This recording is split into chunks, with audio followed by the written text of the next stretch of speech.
Everything around you is talking. Your phone, TV, fridge, even that smart light bulb. But how do they actually talk? In this video, we'll show you the simple idea behind networking.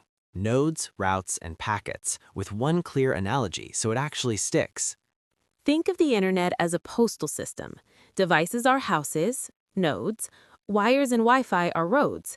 Data gets chopped into little envelopes called packets.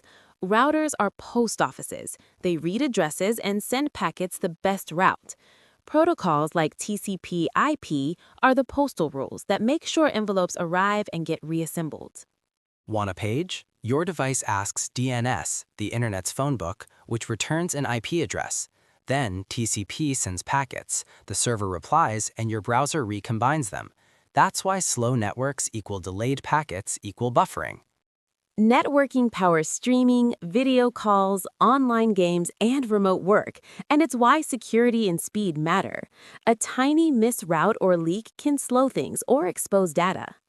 That's networking, a global postal system for data. Curious about routers, Wi-Fi tips, or how to secure your home network? Drop a comment and I'll make a deep dive.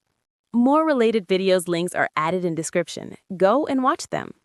And don't stop here. Explore the channel and discover more. See you in next video.